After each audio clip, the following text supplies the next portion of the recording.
everyone, welcome to another episode of TCG Talk, back today with another video. And in today's video, we are going to be going over my first iteration of a Katsu build with the new outsider cards. Before we get right into the video, I want to start doing this at the beginning of my videos. So for y'all that are returning consumers, be patient with me for 30 seconds. So one, if you like this type of content, please leave a like, comment, subscribe. I always say that at the end of my videos. I'm going to start saying at the beginning. I feel like it makes more sense. If you want to join the Discord down below, we have a lot of ninja players in there, a lot of ranger, and a lot of assassin. That's actually like most of what the channels are. So if you play one of those three or are interested in playing one of those three, definitely join. But if not, we have dash players, a couple of guardians even in there. So really good community, over 360 members. So definitely check that out if you'd like to. And if you've been to the channel a long time, you like my content and you think it is deemed worthy, you can also join the Patreon down below as well. I have two tiers. Tier 1 gets you a special role in the Discord for a special channel that only you can access, and other people there in the same tier as you, as well as the ability to submit decks for me to review on the channel and deck techs. Tier 2 gets everything Tier 1 gets, and it also gives you access to all my videos a day early, which is really nice. But yeah, kind of just want to start putting that out there at the beginning of videos, so thank you for being patient with me on that. Getting into this, this is an iteration and my initial chop at a Katsu build. This is a Breeze Rider Boots build. I've been really enjoying Breeze Rider Boots, playing with the new cards, just some fun testing in Talishar.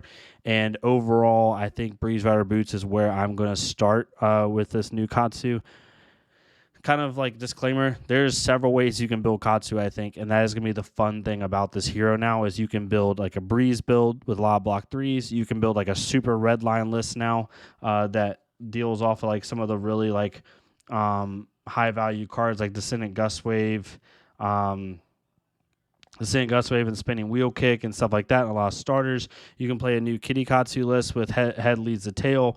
Definitely a bunch of ways you can play. However, I have found decent success with this, and what I like about this list is two things. One, it's extremely flexible. There's a lot of block threes here. There's a lot of different ways you can play the deck, and also the pop-off potential of this deck, if your opponent does not block correctly or makes a poor decision, is pretty nuts. I had two videos, or one video that went up today, one's going up tomorrow, on crazy turns that I had, 20 plus damage turns off of hands that were absolutely horrible, that normally any other Katsu player would be like, how did you even get that number? So it's going to be able to see those, so definitely go check those out. So Katsu, the Wanderer, for anyone who's not aware, the first time an attack action card you control hits each turn, you may discard a card with cost 0.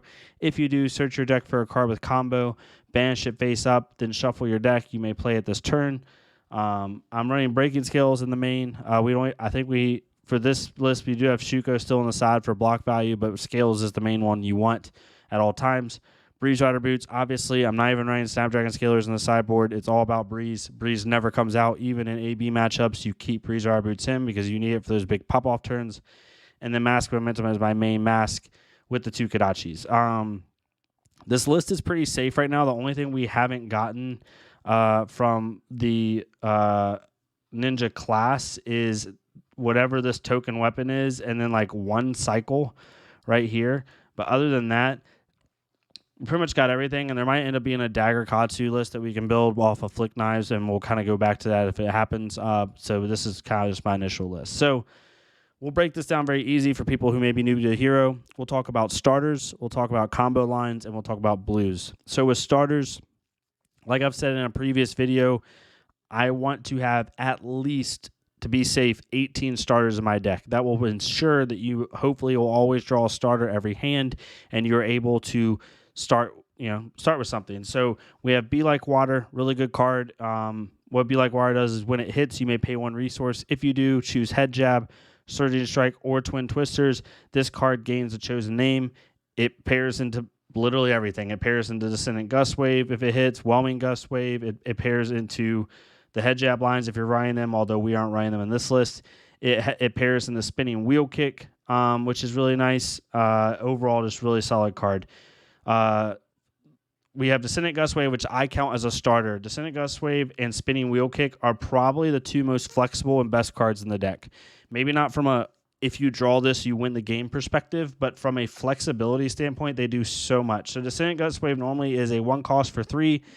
If Surging Strike was the last attack this combat chain, this costs 1 less to play and has +2. So if you play a Surging Strike before it, it's a 0 for 5 go again. This also works off Be Like Water. If you play Be Like Water, they don't block it. You pay 1 resource.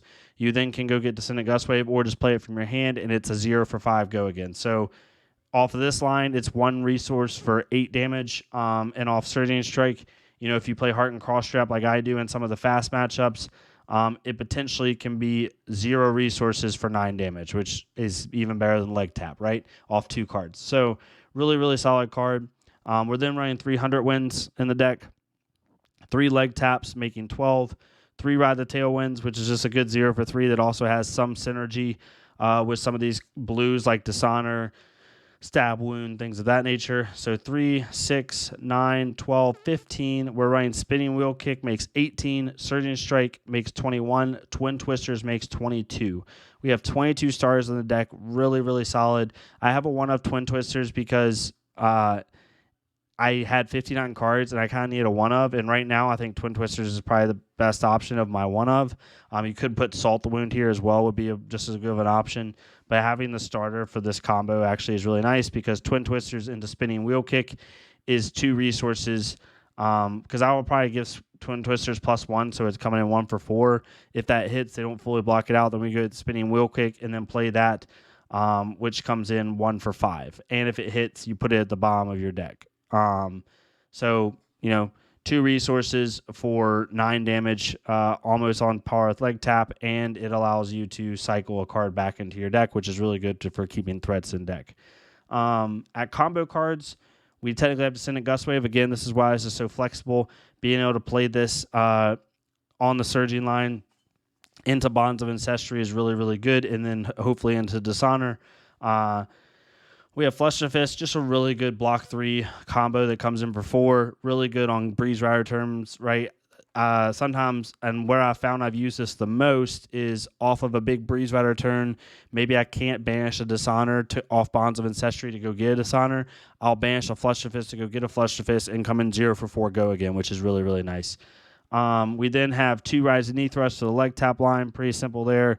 Spinning Wheel Kick, one of the best cards that is most flexible in the deck right now. At worst, this card is this card right here is at worst leg tap, right? It's a leg tap that you can search. It also combos off itself because it says if Twin Twisters or Spinning Wheel Kick was the last attack this combat chain, this has +1, and when it hits, put it at the bottom of its owner's deck. So you can play this as a starter and then go get another one and play it 1 for 5, and then if that one hits, you cycle it back into your deck.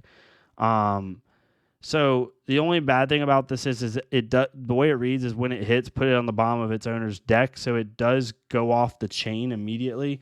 So I'm assuming that it can't triple tutor off of itself. That's the best way I see it. But it is last known information. Even if it goes off bottom of the owner's deck, the last attack that was played will still be Spinning Wheel Kick. So you'll still be able to combo into it. It just doesn't stay on the chain for certain. I don't know where that interaction would be super useful or not useful. Comment down below if you know, but I'm not 100% sure myself. At any rate, it goes back into your deck, which is really nice. Then we have Cyclone Roundhouse. I have a 1-of of this just because this is like a ninja version of Route, which is really cool. Combo, if Spinning Wheel Kick was the last attack this combat chain, this has, at the beginning of the reaction step, banish a random defending card from each chain link. So you banish cards that they hopefully can't get back with Remembrance or something, and you're able to potentially banish a card off of this and get it to hit. So on a Breeze Rider Boots turn, if they block with a 2-block equipment and a 3-block, trying to block this out, in the reaction step, you can banish that equipment, right, that they just blocked with. That you literally, if this is comboed, you cannot banish or you cannot block a equipment piece with this if you want to still keep it, because you're going to banish the equipment away, which is really, really, really powerful. So have a 1-of that in the deck. At worst, it's a 2 for 5, which in a Breeze build, and it's a block 3, which in a Breeze build isn't too bad. We have 2 McGinty releases. McGinty is very interesting for me. I still have it in the deck because of how powerful the combo is late game, but it's becoming less and less useful because Ascendant Gustwave is so good. But right now, it's still in the deck. And then we're running 15 blues. I've never had an issue with 15 blues, even with all these 2 costs in the deck. A lot of them get cost reduction. Descendant Gostwave normally costs 1, but gets cost reduction. Bonds of Ancestry is 2 costs, but gets cost reduction.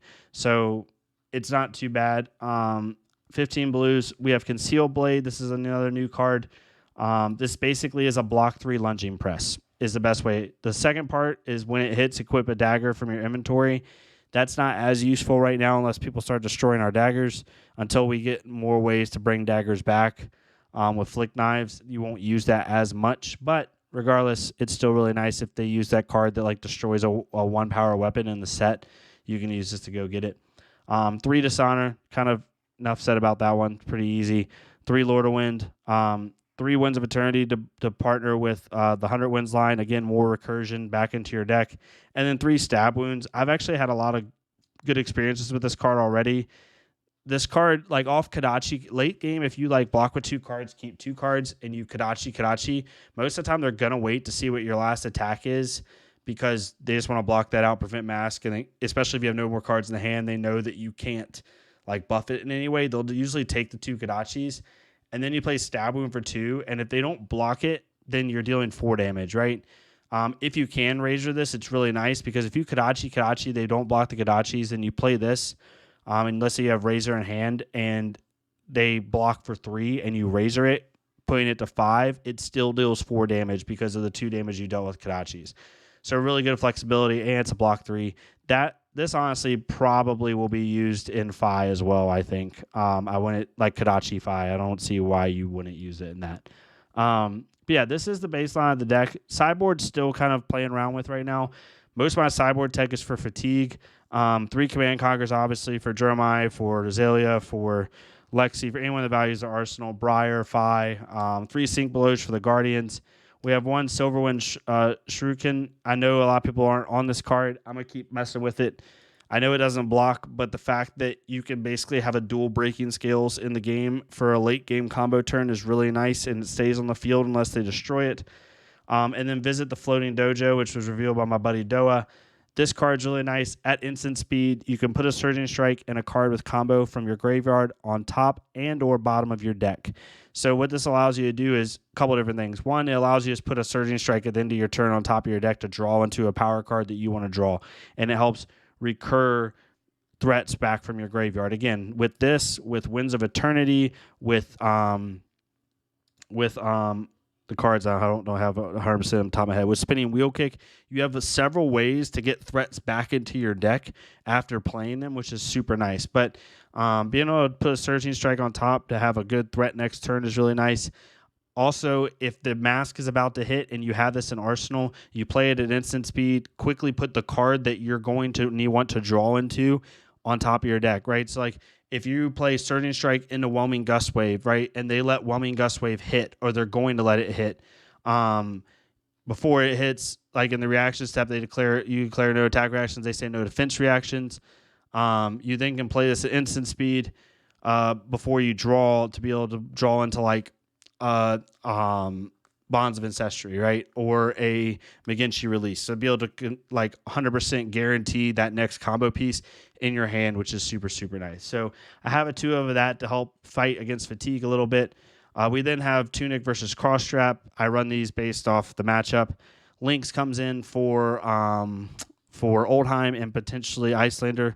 Although with this list, I might really want to consider just keeping Mask Momentum in against Icelander, but it all depends. And then 2 AB and Shuko for like the Guardian matchups and matchups where we need the extra block. So that's the base list right now. It's a good starting point for anyone who's wanting to try it out. Bonds of Ancestry is nuts. As you can see in my gameplays, especially the one I put in, I think it was today or tomorrow, I have a turn where literally I go head jab, they block my head jab. So my turn was, my 4-card hand was head jab. At the time I had head jabs instead of Ride the Tailwind. Head jab, Whelming Gustwave red, and a blue. I attacked with head jab first to try to go get, to try to discard one of my Whelmings for Bonds and Ancestry and then pop Breeze. They blocked my head jab. I then Kodachi'd with my blue, played my first Whelming with 1 Whelming in hand, and then played out, they let the Whelming hit because I breaking scales it. I went and got Bonds of Ancestry, and then went and got another, and I drew off Mask because of Will of Whelming hit. I went and got Bonds of Ancestry, and then went and got another Whelming, which then allowed me to go get a Bonds. Like, I just kept going back and forth. I literally went Whelming, Bonds of Ancestry, Whelming, Bonds of Ancestry. Like, and then 100 wins. You can see it in the gameplay video. It was against a Dory, I believe. It's coming out tomorrow. So you'll be able to see that. But I really like the list so far. It's really solid for me, really consistent. A lot of threats in the deck, a lot of ways to bring threats back. And I think it's a good starting point for anybody. Obviously, people may have different opinions and different choices, but overall, I think it is definitely a great starting point. So if you like this type of content, again, please leave a like, comment, subscribe. Let me know what else you want to see for Katsu and for the other heroes. I'll be doing mostly Ninja for the next week or two, but I'll also get to the other heroes as well because I'm super excited to talk about them. I'll be doing a Ninja series or set review here on, I think, tomorrow at the time of this recording that you watch it, which will be Wednesday, U.S. Time, and I will go over what cards I think are good and bad. But yeah, if you like this, please leave a like, comment, subscribe. I'll see y'all next time on TCG Talk. Thank y'all so much.